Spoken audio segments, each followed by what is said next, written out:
नमस्कार। अंतर्राष्ट्रीय खबरों के हमारे इस बुलेटिन में आपका स्वागत है। मैं हूं चंद्रशेखर जोशी। इस बुलेटिन में हम आपको रूबरू करवाते हैं दुनिया भर की हलचल से। तो आइए शुरुआत करते हैं और देखते हैं अंतर्राष्ट्रीय सुर्खियां। कतर की मध्यस्थता में इजराइल हमास ने संघर्ष विराम पर जताई सहमति। समझौते के तहत हमास अपने कब्जे से 50 बंधकों को करेगा रिहा। इजरायली जेल से भी होगी फिलिस्तीनी कैदियों की रिहाई। कल कुछ बंधकों को हमास कर सकता है रिहा।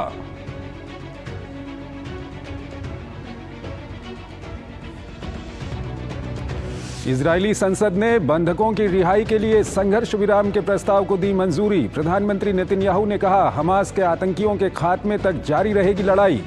गाजा के कई हिस्सों में इजरायली सैनिकों की कार्रवाई बुधवार को भी रही जारी।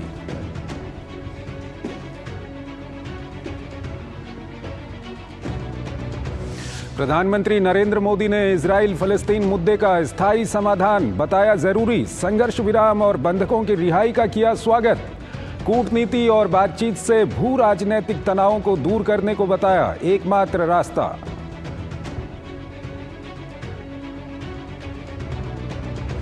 प्रधानमंत्री मोदी ने ग्लोबल साउथ के देशों में डिजिटल पब्लिक इंफ्रास्ट्रक्चर की शुरुआत करने के लिए सोशल इंपैक्ट फंड स्थापित करने का किया प्रस्ताव।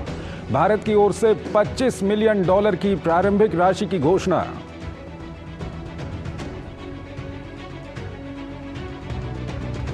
उत्तर कोरिया ने सैन्य जासूसी उपग्रह को कक्षा में किया स्थापित। दक्षिण कोरिया ने प्योंगयांग के साथ 2018 में हुए सैन्य समझौते को किया निलंबित।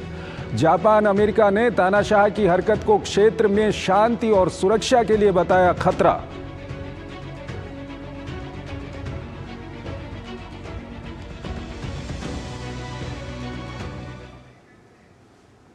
और आइए अब खबरों को विस्तार से देखते हैं और सबसे पहले आपको लिए चलते हैं एशिया की ओर।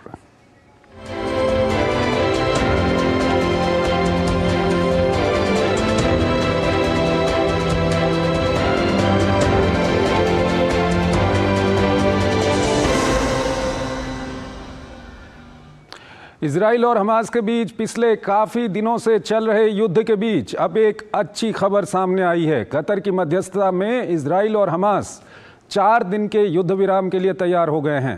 अभी तक आ रही खबरों के अनुसार ये युद्ध विराम कल सवेरे से शुरू होगा और इसके बदले हमास इजराइल के 50 बंधकों को छोड़ेगा। हालांकि सीज फायर शुरू होने से पहले तक दोनों पक्षों में भीषण लड़ाई जारी थी। ही इजराइल और हमास के बीच 4 दिन के संघर्ष विराम समझौते को अंतिम रूप दिया जा चुका है, लेकिन संघर्ष विराम लागू होने से पहले गाजा में आतंकियों के खिलाफ इजरायली हमले की तीव्रता में कोई कमी नहीं दिख रही है। आईडीएफ के सैनिकों ने उत्तरी गाजा के कई हिस्सों में जमकर गोले बरसाए। बुधवार की सुबह गाजा में हुए भीषण हमले के बाद आसमान में धुएं का गुबार उठता दिखा, जबकि शहर के अंदर मौजूद इमारतों पर हुई बमबारी के दौरान कई विस्फोटों की आवाज सुनाई दी। इजराइल की सेना ने दोनों देशों की सीमा पर स्थित गांवों की गलियों में गोलीबारी की फुटेज जारी करते हुए हवाई हमले का दावा किया। वीडियो से अंदाजा लगाना मुश्किल नहीं है कि अब भी इजरायली पीएम आतंकियों के खात्मे को लेकर किए गए अपने दावे पर अडिग हैं।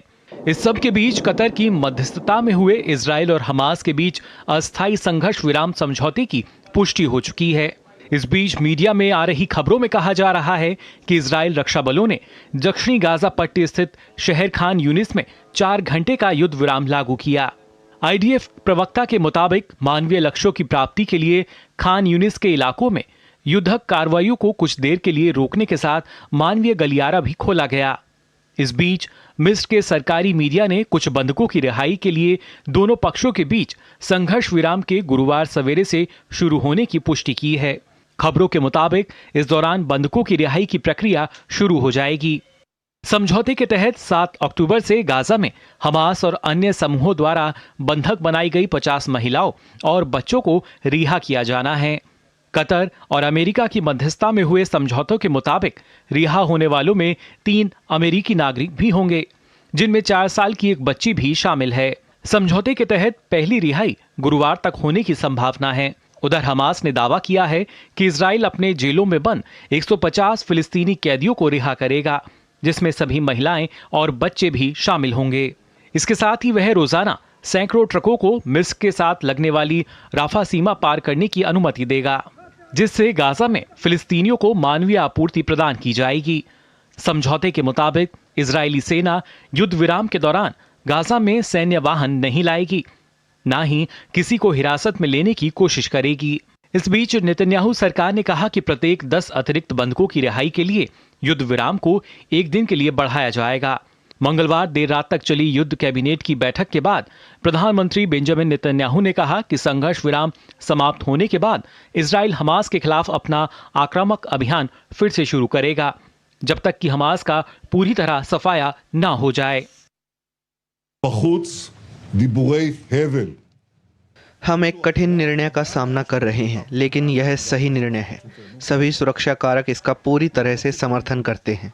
हमने अपने पूर्ण पेशेवर मूल्यांकन में स्पष्ट किया कि युद्ध विराम के दिनों के दौरान हमारे बलों की सुरक्षा की गारंटी दी जाएगी। बंधकों की रिहाई में एक और पेच फंसता दिख रहा है, क्योंकि समझौते के तहत फिलिस्तीनी कैदियों की रिहाई के खिलाफ इजराइल की सुप्रीम कोर्ट में याचिका दाखिल की गई है। याचिका में नेतन्याहू सरकार से फिलिस्तीनी कैदियों की रिहाई को रोकने की मांग की गई है। दरअसल इजराइल और हमास के बीच संघर्ष 7 अक्टूबर को तब भड़का था जब हमास के आतंकवादियों ने सीमा पार से दक्षिणी इजराइल में रॉकेट दागा था, जिसमें कम से कम 1200 लोगों के मारे जाने और करीब 240 अन्य के अपहरण की पुष्टि हुई थी। इस सबके बीच G20 वर्चुअल सम्मेलन को संबोधित करते हुए भारत के प्रधानमंत्री मोदी ने कहा कि पश्चिम एशिया में असुरक्षा और अस्थिरता हम सभी के लिए चिंता का विषय है।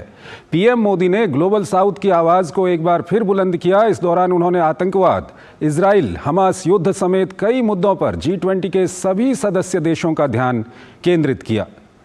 विश्व में बदले हालात, खासतौर पर पश्चिम एशिया में जारी संघर्ष की स्थिति पर प्रधानमंत्री ने चिंता जताई। प्रधानमंत्री ने कहा कि आतंकवाद किसी भी रूप में स्वीकार नहीं, साथ ही मानवीय संकट भी निंदनीय है। प्रधानमंत्री ने पश्चिम एशिया से संबंधित 7 बिंदु बताए जिन पर G20 देशों के बीच सहमति बनी है। G20 में कई विषयों पर सहमति है।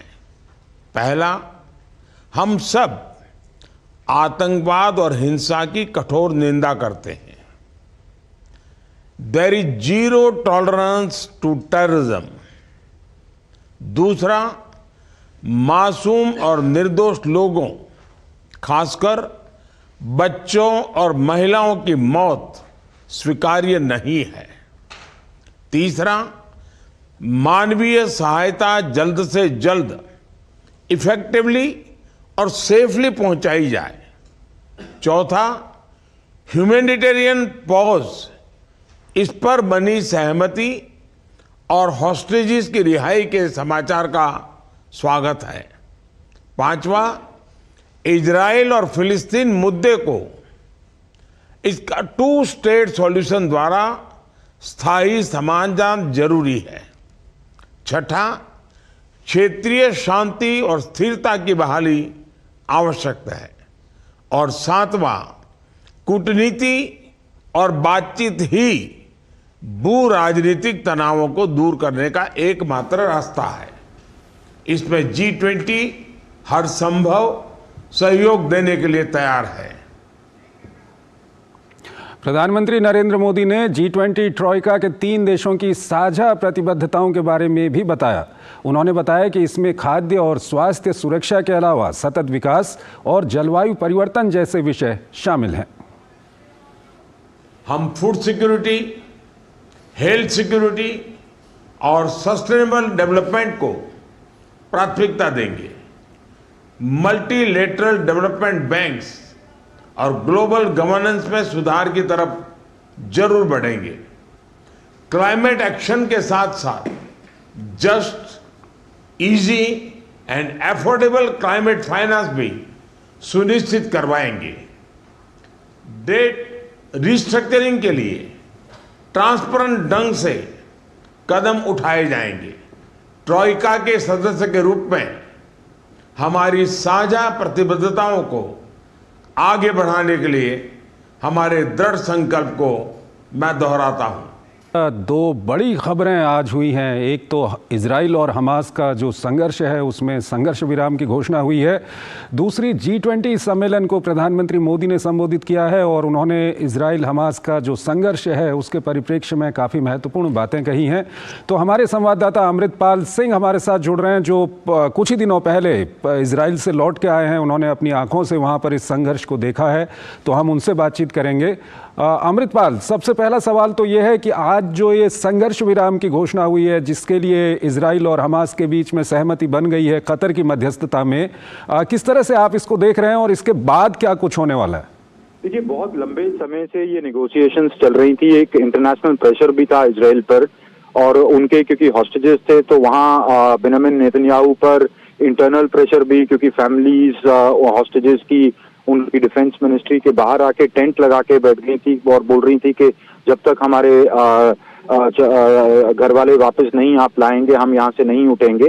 तो फाइनली ये मध्यस्थता जो कतर और अमेरिका के थ्रू हुई वो सिरे चढ़ी और ये डिसाइड हुआ कि 50 हॉस्टेजेस को इनिशियल स्टेज पे छोड़ा जाएगा। एक टेम्परेरी सीज फायर की जाएगी 4 या 5 दिन की, जहां ये हॉस्टेजेस को छोड़ने के दौरान 6 घंटे का पॉज दिया जाएगा। सर्वेलेंस में भी इजराइल अपने हवाई सर्वेलेंस जो करता है वो रोकेगा और टारगेट सेट करने बंद करेगा। अपनी एरियल बॉम्बिंग या कोई भी आर्टिलरी फायर नहीं करेगा। पर ये टेम्परेरी है। दोनों साइड्स ने कहा है कि ये टेम्परेरी है। अभी प्रिजनर लिस्ट एक्सचेंज हो रही हैं, आइडेंटिफाई होगा तो कुछ देर में हम देखेंगे कि प्रिजनर्स को रिलीज करने का जारी किया जाएगा प्रोसेस। और वहीं एग्रीमेंट के तहत इजराइल भी उनके जो फलस्तीनी गिरफ्तार किए हुए हैं प्रिजनर्स हैं, जिसमें ज्यादातर विमेन और बच्चों को छोड़ा जाएगा और अंडर 19 की एज के जो प्रिजनर्स हैं उन्हीं को छोड़ा जाएगा। तो वो उसका नंबर अभी कंफर्म इजराइल साइड ने नहीं किया है एग्जैक्ट नंबर, पर ये कहा जा रहा है कि अराउंड 150 से 300 के बीच में प्रिजनर्स को छोड़ने की बात है, पर 50 जो इजरायली हॉस्टेजेस हैं उनको छोड़ने की बात है। तो ये एक अच्छी डेवलपमेंट है। और वहीं दोनों साइड्स ने कहा है कि इजराइल ने ये शर्त रखी है कि अगर वो और हॉस्टेजेस छोड़ते हैं, अगर 10 हॉस्टेजेस पर डे छोड़ते हैं तो ये विराम उतनी दिन एक्सटेंड किया जाएगा। अब देखना होगा कि पहले फेज के जो हॉस्टेज रिलीज है वो कैसे जाती है, क्या दोनों साइड्स अपनी कमिटमेंट रखते हैं और ये प्रोसेस जारी रहता है। दूसरा ये भी इसका एक अहम हिस्सा है कि जो एड है वो लगातार अंदर जाएगी और इसमें फ्यूल इंक्लूड किया जाएगा। अभी तक वो फ्यूल अंदर नहीं जाने दे रहे थे तो इजराइल, तो अब ये एग्रीमेंट हुआ है। तो अपने आप में ये बहुत अच्छी खबर है जिसका पूरी दुनिया में स्वागत हुआ है। ठीक है, ठीक है अमृतपाल, इसके साथ ही साथ आज G20 की जो वर्चुअल मीटिंग हुई है उसको भी आप कवर कर रहे थे। अभी विदेश मंत्रालय की जो वहाँ पर प्रेस कॉन्फ्रेंस हुई है वहाँ पर भी आप मौजूद थे। भारत की ओर से काफ़ी साफ शब्दों में इस बैठक में, और वो भी भारत के प्रधानमंत्री की ओर से, प्रधानमंत्री नरेंद्र मोदी की ओर से, उन्होंने इजराइल फ़लस्तीन का नाम लिया, उन्होंने आतंकवाद की निंदा की, उन्होंने साथ ही साथ जो इस तरह के संघर्षों में जो मानवता का हनन होता है, महिलाओं पर, बच्चों पर अत्याचार होते हैं, उसकी उन्होंने बात की। उन्होंने इजराइल फ़लस्तीन को लेकर के 2 स्टेट नेशन थ्योरी की बात की, उन्होंने बातचीत और डिप्लोमेसी की बात की। तो भारत की जो ये खुल के आवाज है इसको आप किस तरह से देखते हैं? देखिए, आज की डिस्कशन अंडरस्टैंडेबली, क्योंकि वेस्ट एशिया क्राइसिस के बीच में, मतलब जब वो चल रहा है, अपने अरूज पर है, तो स्वाभाविक था कि ये इशू वहां आता। और प्रधानमंत्री ने जब अपने क्लोजिंग रिमार्क्स दिए, सुबह भी जब, दोपहर शाम में भी जब ओपनिंग रिमार्क्स भी दिए थे, तो इस पर बात की थी। भारत का कंसिस्टेंट स्टैंड रहा है कि भारत टेररिज्म कंडेम करता है। प्रधानमंत्री ने तो आज इतना तक कह डाला कि 0 टॉलरेंस फॉर टेररिज्म, इस पर ये हमारा स्टैंड है और इस पर दुनिया भर में इस पर आम सहमति है। दूसरा कि जो सिविलियंस की डेथ है, खास करके विमेन और चिल्ड्रन, महिलाओं और बच्चों की जो है वो बड़ा डीप कंसर्न है और भारत कहता है कि आप ह्यूमैनिटेरियन पॉजेस कीजिए और ये देखिए कि सिविलियन डेथ्स खास करके विमेन और चिल्ड्रन की नहीं होनी चाहिए। दूसरी भारत ने जैसे रशिया यूक्रेन में भी वो लिया था स्टैंड के डायलॉग और डिप्लोमेसी, कूटनीति के थ्रू बात होनी चाहिए। तो वही भारत ने आज भी स्टैंड लिया G20 वर्चुअल लीडर समिट पर, एक कूटनीति के थ्रू इसको रिजॉल्व करना चाहिए और पॉलिटिकल रेजोल्यूशन होना चाहिए, पॉलिटिकल रेजोल्यूशन होना चाहिए इस समस्या का। तो क्लियर था कि टू स्टेट सोल्यूशन जो है वो भारत एडवोकेट करता है और वही प्रधानमंत्री ने आज ये वर्चुअल लीडर समिट पर ये स्टैंड लिया। शुक्रिया आपका, बहुत बहुत शुक्रिया अमृतपाल सिंह, इन तमाम जानकारियों को हमारे दर्शकों तक पहुंचाने के लिए। अंतर्राष्ट्रीय खबरें अभी और भी हैं और प्रधानमंत्री मोदी के G20 वर्चुअल शिखर सम्मेलन के संबोधन के बाद विदेश मंत्री एस जयशंकर ने प्रेस वार्ता को संबोधित किया। जयशंकर ने वर्चुअल G20 सम्मेलन को महत्वपूर्ण बताते हुए बैठक में पश्चिम एशिया के विषय पर हुई चर्चा को साझा किया। Virtual G20 summit we believe is very significant because it is also the first gathering of world leaders after the outbreak of conflict in West Asia. As I said, many leaders spoke about it, and what we heard really were condemnation of terrorism, expression of deep concern over the loss of civilian lives, calls for extending timely and adequate humanitarian assistance, not allowing the conflict to spread, and to find a long-term solution for the Palestine issue. और वहीं G20 की virtual बैठक के बाद वित्त मंत्री निर्मला सीतारमण ने जानकारी दी कि इस बैठक में क्लाइमेट फाइनेंस के मुद्दे को सभी देशों द्वारा उठाया गया।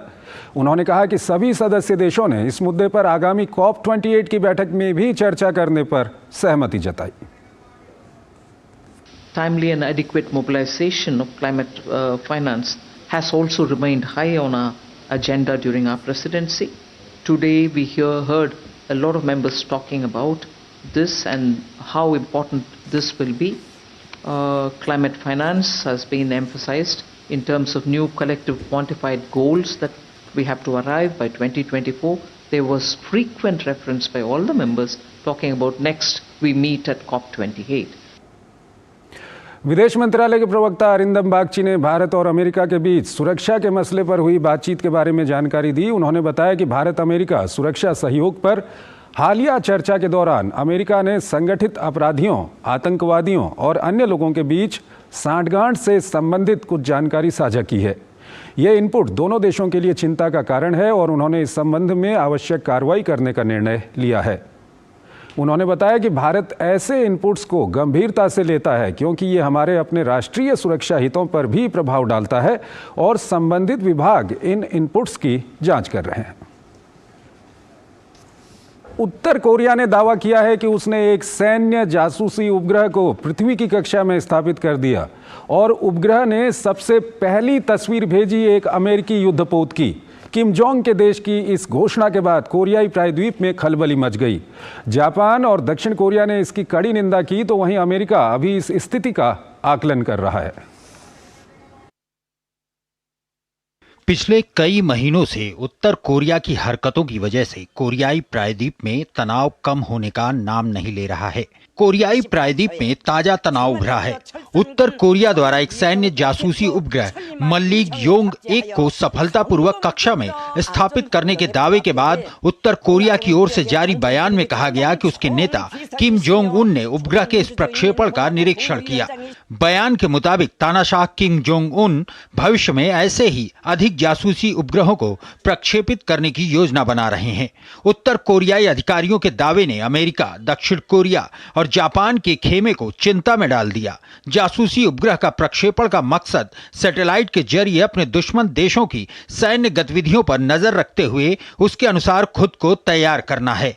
हुआ भी ठीक ऐसा ही। उपग्रह को कक्षा में स्थापित करने के बाद सैटेलाइट ने सबसे पहले तस्वीर जो भेजी वो अमेरिकी युद्धपोत की थी, जिसे अमेरिका ने एक दिन पहले ही दक्षिण कोरिया में तैनात किया था। हालांकि उत्तर कोरिया के दावे का अभी तक किसी और एजेंसी ने पुष्टि नहीं की है।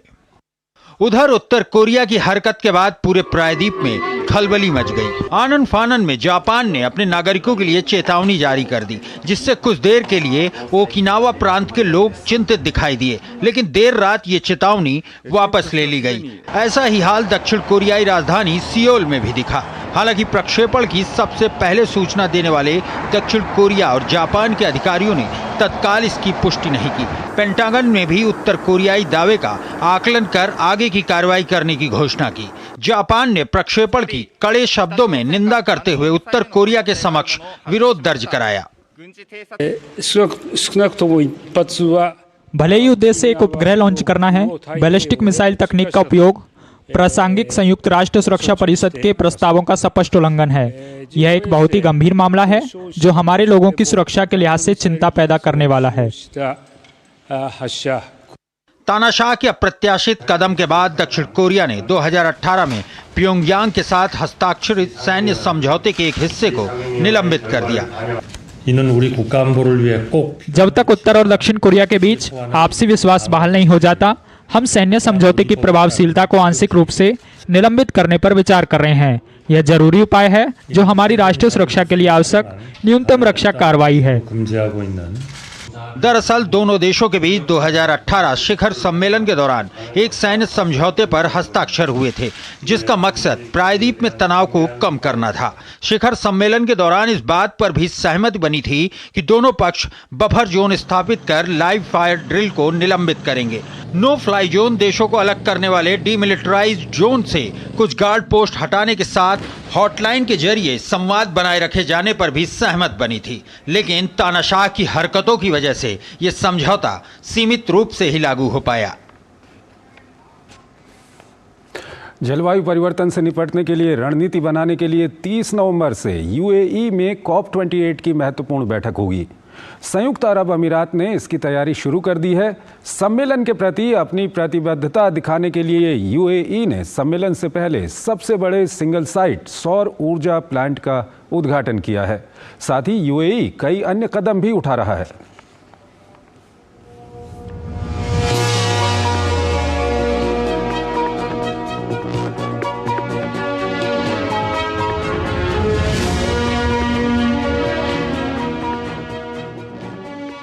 असमय बाढ़, धू धू होकर जलते जंगल, तूफान की तबाही, भूकंप के झटके जैसी प्राकृतिक आपदाओं की घटनाओं की खबरें हम अक्सर सुनते रहते हैं। संयुक्त राष्ट्र पर्यावरण कार्यक्रम की हालिया रिपोर्ट के अनुसार इस सदी में पृथ्वी के तापमान में संभवतः 2.9 सेल्सियस की वृद्धि आ सकती है। यह रिपोर्ट तब आई है जब दुनिया भर के नेता एक बार फिर धरती को बचाने के लिए COP की बैठक में शामिल होने की तैयारियों में जुटे हुए हैं। आपको बता दें कि साल 2023 में COP28 की बैठक 30 नवंबर से 12 दिसंबर तक होगी। ऐसे में मेजबान देश यूएई जलवायु परिवर्तन के प्रति अपनी प्रतिबद्धता दिखाने के प्रयासों में जुटा हुआ है। संयुक्त अरब अमीरात ने आगामी संयुक्त राष्ट्र जलवायु परिवर्तन सम्मेलन से पहले सबसे बड़े सिंगल साइट सौर ऊर्जा प्लांट का उद्घाटन किया। 2 गीगावाट का ये Al Dhafra solar photovoltaic power project Abu Dhabi शहर से 35 किलोमीटर दूर है। ये प्लांट करीब 2 लाख घरों को बिजली देने का उत्पादन कर सकता है। इससे सालाना 2.4 मिलियन टन कार्बन उत्सर्जन को कम किया जा सकता है। अल धफरा सोलर पीवी का उद्घाटन यूएई के स्वच्छ ऊर्जा बदलाव की दिशा में एक महत्वपूर्ण कदम है। इस प्लांट में करीब 4 मिलियन सौर पैनलों का उपयोग किया गया है। यूएई में सौर ऊर्जा से चलने वाला हरित हाइड्रोजन उत्पादन में प्रगति प्रदर्शित कर रहा है। यूएई में इस परियोजना को 2 साल पहले लॉन्च किया गया था। मोहम्मद बिन राशिद अल मखतूम सोलर पार्क स्थायी ऊर्जा समाधानों में यूएई के अनोखे योगदान को दिखाता है। तो अंतर्राष्ट्रीय खबरों के हमारे इस बुलेटिन में आज इतना ही। आप हमारी पूरी टीम को इजाज़त दीजिए। नमस्कार।